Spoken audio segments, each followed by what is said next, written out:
Hi everyone and welcome back to the channel.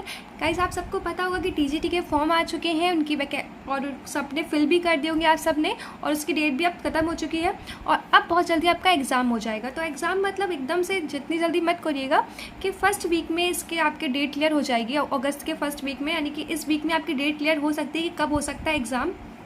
तो guys, last सितंबर में या first week में अक्टूबर के आपका एग्ज़ाम हो सकता है, पूरी पॉसिबिलिटीज़ हैं होने की। ठीक है, इससे ज़्यादा पोस्टपोन मेरे ख्याल से नहीं होगा। आपका फर्स्ट वीक में अक्टूबर है, लास्ट में सितंबर में हो सकता है एग्ज़ाम। ठीक है, और कुछ वैकेंसीज़ भी बढ़ रही हैं आप लोगों के सबके टीजीटी पीजीटी में, हर सब्जेक्ट में वैकेंसीज़ भी बढ़ रही हैं। तो उन सब के लिए आप लोग अपनी मस्त से तैयारी करिए, अपनी सीट को पक्की करिए और मेरे साथ जुड़े रहिए। आपका इसमें आप लोगों के लिए टॉपिक तो नहीं अपलोड करूँगी कोई भी, अब मैं आपके लिए सिर्फ ये बुक लाई हूँ, घटना चक्र है। इसमें बहुत सारे क्वेश्चंस ऐसे हैं जो लास्ट ईयर आ चुके हैं, जिससे आपको पता लगेगा किस लेवल का क्वेश्चन आप लोगों को करना है तैयार।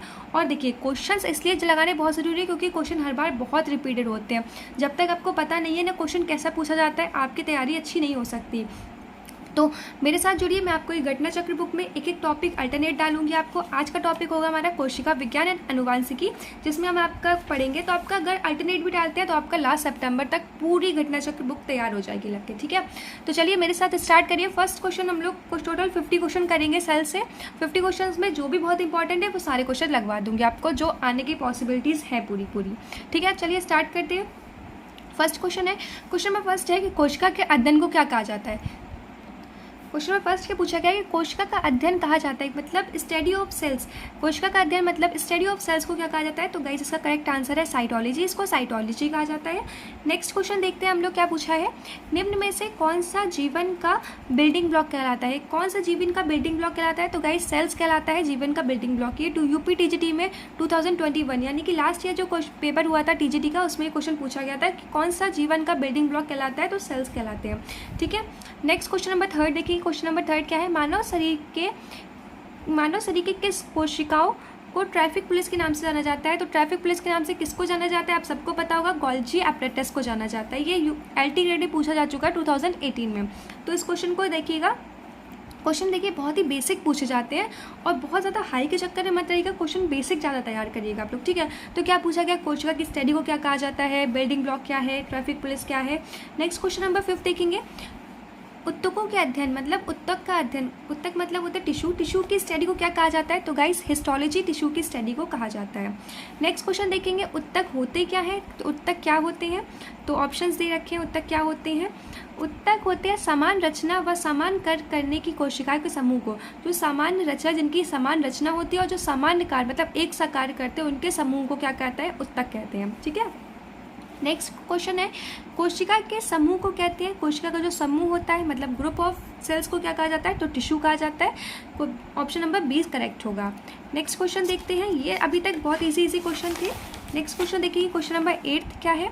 जीवन की सबसे छोटी इकाई है, सबसे स्मॉलेस्ट यूनिट क्या होती है जीवन की? सबको पता होगा, कोशिका होती है। नेक्स्ट क्वेश्चन देखेंगे, हमारा शरीर असंख्य छोटी छोटी जीवित इकाइयों का बना होता है, जिन्हें कहते हैं, किसका बना है? हमारा शरीर जो है बहुत छोटी छोटी इकाइयों का बना होता है, बहुत छोटी छोटी यूनिट का बना होता है, जिसे कहते हैं कोशिका। जिसे क्या कहते हैं? कोशिका। नेक्स्ट क्वेश्चन है, कोशिका चारों तरफ से घिरी रहती है। कोशिका जो होती है, कोशिका ये सेल्स है, चारों तरफ से किससे घिरी रहती है? तो ये सेल मेम्ब्रेन या इसको प्लाज्मा मेम्ब्रेन भी कहा जाता है। तो ऑप्शन 20 करेक्ट होगा। नेक्स्ट क्वेश्चन है, कोशिका के अंदर गाढ़ा तरल पदार्थ होता है, जिसे कहते हैं, कोशिका के अंदर एक तरल पदार्थ पाया जाता है, जिसको क्या कहा जाता है? जिसको साइटोप्लाज्म कहा जाता है। क्या कहा जाता है? साइटोप्लाज्म कहा जाता है। तो ऑप्शन नंबर सी करेक्ट होगा। नेक्स्ट क्वेश्चन है, कोशिका के किस भाग को प्रोटीन की फैक्ट्री कहा जाता है? तो सबको पता होगा, राइबोसोम्स को प्रोटीन की फैक्ट्री कहा जाता है। तो ऑप्शन नंबर सी करेक्ट होगा। नेक्स्ट क्वेश्चन देखेंगे, निम्न में से कौन सा एक प्रकार का सेलुलर श्वसन है जो ऑक्सीजन की उपस्थिति में, आप जहाँ भी देखिए ऑक्सीजन की उपस्थिति मतलब ऑक्सीजन के जो प्रेजेंस में हो रहा है उसे लगाएंगे एरोबिक, और जो ऑक्सीजन की अनुपस्थिति में होता, अगर यहाँ पे उपस्थिति ना होगी अनुपस्थिति होता, तो अव्ययवाही मतलब एनारोबिक। ठीक है, तो क्वेश्चन क्या है, इनमें से कौन सा एक प्रकार सेलुलर श्वसन है जो ऑक्सीजन की उपस्थिति में संपन्न होता है, मतलब एरोबिक रेस्पिरेशन। ठीक है, नेक्स्ट क्वेश्चन नंबर 14 देखते हैं। क्वेश्चन नंबर 14 क्या पूछा गया है? क्वेश्चन नंबर 14 में पूछा गया है कि कोशिका के किस भाग को पावर हाउस ऑफ सेल कहते हैं। पावर हाउस ऑफ सेल किसको कहता है, तो आप सबको पता होगा किसको कहा जाता है power house of cell. Mitochondria को क्या कहा जाता है, पावर हाउस ऑफ सेल कहा जाता है। इसको बहुत सारी चीज़ें कहते हैं, और भी क्वेश्चंस में देखिए क्या कहा जाता है इसको। निम्न में से कौन सी पेशी कोशिका का पावर हाउस कहलाता है, पावर हाउस किसको कहा जाता है, कौन सी कोशिका, इनमें से कौन सी पेशी कोशिका का पावर हाउस कहलाता है, तो माइटोकॉन्ड्रिया। ए आंसर इस करेक्ट होगा। नेक्स्ट है माइटोकॉन्ड्रिया संबंधित है, माइटोकॉन्ड्रिया किससे संबंधित है, ऊर्जा उत्पादन से। माइटोकॉन्ड्रिया किससे संबंधित है, ऊर्जा उत्पादन से संबंधित है। नेक्स्ट क्वेश्चन है कोशिका के में ऊर्जा उत्पादन का सक्रिय स्थल है, आप सबको पता है माइटोकॉन्ड्रिया है। तो माइटोकॉन्ड्रिया, राइबोसोम्स, लाइसोसोम्स, ये ऐसे क्वेश्चन है जो बनते ही बनते हैं एग्जाम में, मोस्टली आपको इसी से क्वेश्चन देखने के लिए मिलेंगे। क्वेश्चन नंबर 18 देखते हैं। माइटोकॉन्ड्रिया कोशिका श्वसन में महत्वपूर्ण भूमिका निभाता है, और किस में निभाता है, तो ऊर्जा के उत्पादन में। माइटोकॉन्ड्रिया कोशिका श्वसन यानी कि सेल रेस्पिरेशन में और ऊर्जा के उत्पादन में महत्वपूर्ण भूमिका निभाता है। ठीक है, नेक्स्ट क्वेश्चन है कोशिका का पावर हाउस कहलाता है, कोशिका का जो पावर हाउस होता है वो कौन कहलाता है, कोशिका का पावर हाउस, बिना ऑप्शन के बताइए, माइटोकॉन्ड्रिया। किसको कहते हैं, माइटोकॉन्ड्रिया को कहते हैं। नेक्स्ट क्वेश्चन है क्वेश्चन नंबर 20 है। क्वेश्चन नंबर 20 में क्या पूछा गया है, कोशिका में ऊर्जा उत्पादन का सक्रिय है, तो माइटोकॉन्ड्रिया। आपने देखा गाइस कितने ज़्यादा क्वेश्चन पूछे जा रहे हैं माइटोकॉन्ड्रिया, तो माइटोकॉन्ड्रिया बहुत बहुत इंपॉर्टेंट है। ठीक है, कोशिका के किस भाग को पावर प्लांट कहलाता है, पावर प्लांट भी कहा जाता है। ऊर्जा उत्पादन क्वेश्चन है, पावर हाउस, इसको पावर प्लांट, पावर हाउस और ऊर्जा उत्पादन सब में माइटोकॉन्ड्रिया करेक्ट आंसर होगा। ठीक है, नेक्स्ट क्वेश्चन है कोशिका का ऊर्ज घर किसे कहते हैं, कोशिका का ऊर्ज घर किसे कहते हैं, माइटोकॉन्ड्रिया को। नेक्स्ट क्वेश्चन है माइटोकॉन्ड्रिया है, माइटोकॉन्ड्रिया यह भी कहलाता है, माइटोकॉन्ड्रिया को और क्या बोला जाता है, तो कोशिका का ऊर्ज केंद्र, मतलब पावर हाउस ऑफ सेल्स को क्या कहा जाता है, माइटोकॉन्ड्रिया। नेक्स्ट क्वेश्चन है कोशिका का नियंत्रण केंद्र है, कोशिका को नियंत्रण केंद्र क्या है, मतलब जो कोशिका को कौन नियंत्रण करता है, तो न्यूक्लियस करता है। जिसको ये सब क्वेश्चन नहीं आ रहे, प्लेलिस्ट में जाइए मेरी एनाटॉमी और फिजियोलॉजी में, उसमें सेल्स टॉपिक को एक बार देखिए, आपका पूरा कंप्लीट हो जाएगा। आपको ये सारी क्वेश्चन एक बार में आ जाएंगे, कुछ ज़रूरत पड़ेगी नहीं आपको। ठीक है, एक बार आप मेरी वीडियो देख लीजिए सेल्स की, जो आप मैंने प्लेलिस्ट में डाली है, उसके बाद आप लोग ये वाले क्वेश्चन सॉल्व कर लीजिए, आपका सेल टॉपिक कंप्लीट हो जाएगा। नेक्स्ट क्वेश्चन देखते हैं, 25th क्वेश्चन है। 25th क्वेश्चन में क्या पूछा गया है, कोशिका का नियंत्रण केंद्र बिंदु किसे कहते हैं, तो बताया है न्यूक्लियस को कहा जाता है। ये यूपी टीजीटी में पूछा गया क्वेश्चन है, 2011 में पूछा जा चुका है क्वेश्चन। ठीक है, तो इंपॉर्टेंट है, जितने भी क्वेश्चन टीजीटी में पूछे जा सके उनको तो लगाते रहिए, उससे आपको पता लगेगा क्वेश्चन का लेवल क्या है, और क्वेश्चन रिपीटेड भी बहुत ज़्यादा होते हैं। ठीक है, नेक्स्ट क्वेश्चन है क्लोरोफिल किस रंग का होता है, ये सबको पता है, क्लोरोफिल किस कलर का होता है, ग्रीन कलर का होता है। नेक्स्ट क्वेश्चन है निम्नलिखित में से किसे आत्महत्या की थैली कहा जाता है, तो लाइसोसोम्स को आत्महत्या की थैली कहा जाता है। नेक्स्ट क्वेश्चन नंबर 28 देखेंगे हम लोग। 28 क्वेश्चन में क्या है, कोशिका के किस अंग को सेलुलर गार्बेज डिस्पोजल भी कहा जाता है, किसको कहा जाता है, सेलुलर गार्बेज डिस्पोजल किसको कहा जाता है, लाइसोसोम्स को। किसको कहा जाता है, लाइसोसोम्स को, तो बी आंसर इज करेक्ट। ठीक है, नेक्स्ट क्वेश्चन नंबर 29 देखेंगे। हमें टोटल नंबर ऑफ क्वेश्चन कितने सॉल्व करने, 50। तो 29 क्वेश्चन देखेंगे। एटीपी किसमें भंडारित रहता है, तो आप सबको पता है मसल्स में रहता है। ठीक है, नेक्स्ट क्वेश्चन है इनमें से किस आधार पर प्रत्येक व्यक्ति को पहचाना और उनमें अंतर किया जा सकता है, तो डीएनए की जांच द्वारा प्रत्येक व्यक्ति को पहचाना जा सकता है और उसमें अंतर किया जा सकता है। नेक्स्ट एक डेफिनेशन है जो कि पूछी जा चुकी है, यूपी टीजीटी में पूछी गई थी, 2013 में पूछी गई है। क्या है डेफिनेशन है, वंशानुक्रम व्यक्ति की जन्मजात विशेषताओं का संपूर्ण योग है। वंशानुक्रम मतलब हेरिडिटी व्यक्ति की जन्मजात विशेषताओं का ही संपूर्ण योग है। ये किसने कहा था, ये बीएन झा ने कहा था, ये बीएन झा ने कहा है। ठीक है, नेक्स्ट क्वेश्चन 32 क्वेश्चन देखेंगे। जैविक प्रक्रिया कौन सी है, जैविक प्रक्रिया क्या होती है, तो वंशानुगत आपकी जैविक प्रक्रिया है। जैविक प्रक्रिया क्या है, वंशानुगत आपकी जैविक प्रक्रिया है। नेक्स्ट क्वेश्चन नंबर 33 देखेंगे। डीएनए नाम है, तो डाईऑक्सी राइबो न्यूक्लिक एसिड, आपको पता होगा डीएनए का फुल फॉर्म क्या होता है, पूरा नाम क्या है, deoxy ribo nucleic acid. B answer is correct. ये टीजीटी में पूछा गया है, 2011 में टीजीटी में ही पूछा गया है। नेक्स्ट क्वेश्चन देखेंगे। जो आनुवंशिक विशेषताएं, जैसे कि आपकी जो भी हेरिडिटी जो भी विशेषताएं होती है, जैसे कि रंग वर्ग, रक्त वर्ग, आपका ब्लड ग्रुप, त्वचा का रंग, आपका जो स्किन का कलर होता है, आपके बाल हो गए, मानसिक दक्षता आदि का निर्धारण करती है, वे कोशिकाओं के अंदर मौजूद कतिपय सूक्ष्म कणों द्वारा नियंत्रित होती है, जिन्हें कहा जाता है जीन्स, इन्हें कहते हैं जीन्स। आपके मतलब आप देखो ना, जो भी आपका ब्लड ग्रुप होता है, आपका स्किन का कलर होता है, बाल होते हैं, ये सब किसके थ्रू जाते हैं, तो जीन्स के थ्रू जाते हैं। इतना आपको सिंपल याद रखना है। टीजीटी में 2003 में क्वेश्चन पूछा जा चुका है। मानव में क्रोमोसोम्स की संख्या कितनी होती है? सबको पता होगा 23 होते हैं, 23 पेयर्स में होते हैं, और वैसे टोटल नंबर ऑफ पूछे तो 46 होते हैं, जस्ट डबल इसका।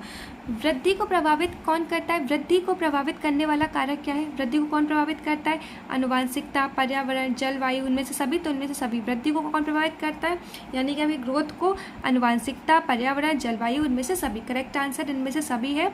ये 2009 में टीजीटी में ही पूछा गया है। तो इंपॉर्टेंट क्वेश्चन है, जितने भी करा रही हूँ पूछे जा चुके हैं, तो इसको 2-3 बार आप लोग वीडियो देखिए, आपके सारे क्वेश्चन कंप्लीट हो जाएंगे।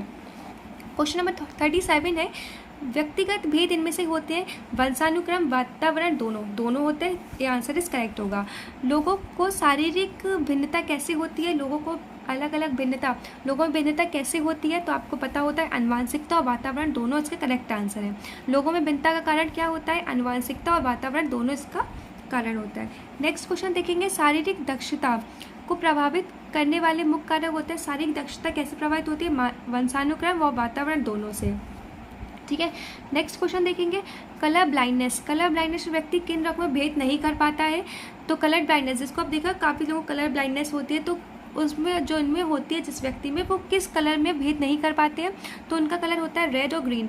रेड और ग्रीन में वो लोग भेद नहीं कर पाते हैं। ठीक है, नेक्स्ट क्वेश्चन देख लेते हैं। क्वेश्चन नंबर 41 क्या है? क्वेश्चन नंबर 41 में पूछा गया है, कलर ब्लाइंडनेस में ग्रस्त व्यक्ति किन 2 रोगों से भेद करते हैं? तो किस रोगों में होता है? तो याद रखिएगा ग्रीन और रेड होता है। कौन सा होता है? ग्रीन और रेड, ग्रीन और रेड होता है। तो ये पीजीटी में पूछा गया 2013 में। और नेक्स्ट क्वेश्चन देखेंगे, बच्चों का लिंग निर्धारण होता है? बच्चों में जो लिंग होता है वो किस में निर्धारण होता है? तो पिता के गुण स्रोतों से होता है। ठीक है, क्वेश्चन नंबर 43 है, हीमोफीलिया में क्या होता है? हीमोफीलिया में क्या होता है? हीमोफीलिसिस होता है, रक्त का थक्का नहीं जमता। हीमोफीलिया ऐसी चीज़ होती है जिसमें रक्त का थक्का नहीं जमता है। ठीक है, क्वेश्चन नंबर 43 का बी करेक्ट हो जाएगा। ये भी टीजीटी में पूछा गया है, 1999 में पूछा गया था। नेक्स्ट क्वेश्चन है, अनुवांशिक का पिता किसे कहते हैं? मतलब जेनेटिक्स के फादर कौन है? तो जॉन मेंडल है, याद रखिएगा। ये भी टीजीटी में पूछा गया है 1999 में। तो जितने भी क्वेश्चन करा रहे हैं सब इंपॉर्टेंट है, सब देख लीजिएगा एक बार। बस कुछ ही क्वेश्चन रह गए, जल्दी से वो भी हम लोग कंप्लीट कर लेते हैं।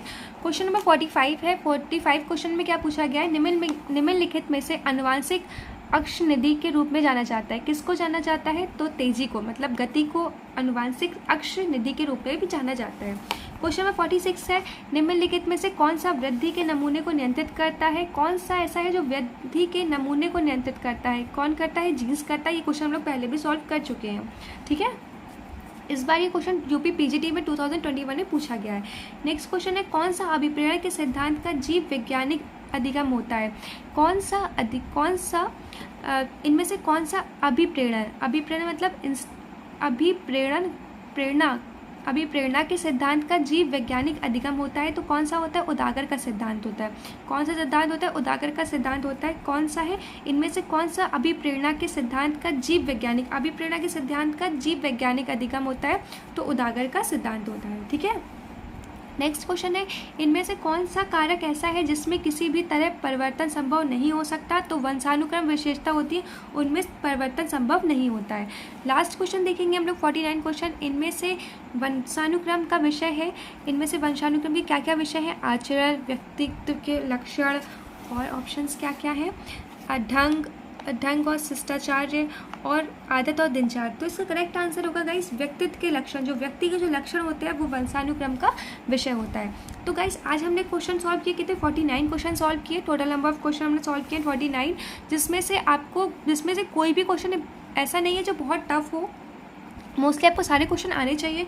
कुछ क्वेश्चन हो सकते हैं, मैं मान सकती हूँ आपको नहीं आए होंगे, तो उनको नोट डाउन कर लीजिए। जहाँ आपने सेल्स के नोट्स बनाए हैं उसके नीचे आप लोग जो भी क्वेश्चन नहीं आए सेल्स के, उनको नोट डाउन कर लीजिए, और जब रिवाइज करेगा तो इनको एक बार फोकस कर लीजिएगा इन क्वेश्चन पे।